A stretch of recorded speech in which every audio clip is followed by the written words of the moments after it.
भारतात अशी काही ठिकाणं आहेत ना, जिथल्या गोष्टी ऐकून अक्षरशः अंगावर काटा येतो. पण आपण अशा कथा का रचतो? खरंच काहीतरी समजून घेण्यासाठी की उगाच भीती घालण्यासाठी? काही कथांमध्ये भूत आणि अज्ञात शक्तींचा वास असतो असं म्हणतात. तर काही कथा आपल्याला खऱ्या धोक्यांपासून सावध करण्यासाठी असतात.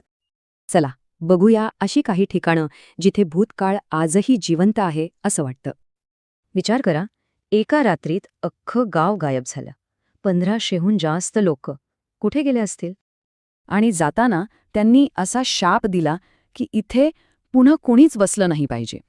पुण्याच्या शनिवार वाड्यात एका राजकुमाराचा आत्मा खिंचाळतो म्हणतात. पण खरंच की फक्त अफवा? गुजरातचा डुमास बीच म्हणतात इथे रात्री विचित्र आवाज येतात, कारण ही जागा होती एक दफनभूमी. आता भूताखेत्यांच्या गोष्टी सोडून निसर्गाच्या काही विचित्र कोड्यांबद्दल बोलूया. आसामच्या जतिंगा गावात हजारो पक्षी दरवर्षी आकाशातून खाली का कोसळतात? हे एक मोठं कोडं आहे.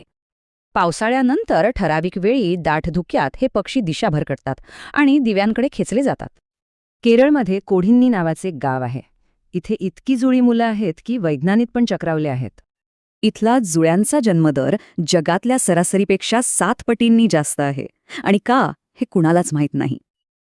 आता हिमालयातल्या एका तलावाबद्दल बोलूया, जिथे एक भयानक रहस्य दडलंय.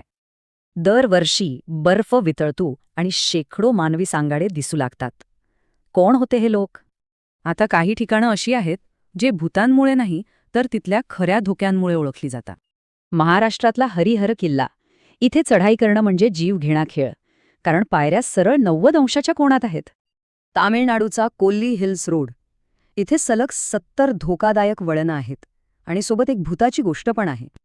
खारदुंगला पास दिसायला सुंदर पण कमालीची थंडी आणि ऑक्सिजनच्या कमतरतेमुळे तितकाच धोकादायक आहे. मग ह्या सगळ्या गोष्टींमध्ये खरं किती आणि खोटं किती? कधीकधी उत्तर अगदी सोपं असतं. जसं लडाखची मॅग्नेटिक हिल. ती फक्त एक नजर चूक म्हणजे ऑप्टिकल इल्युजन आहे.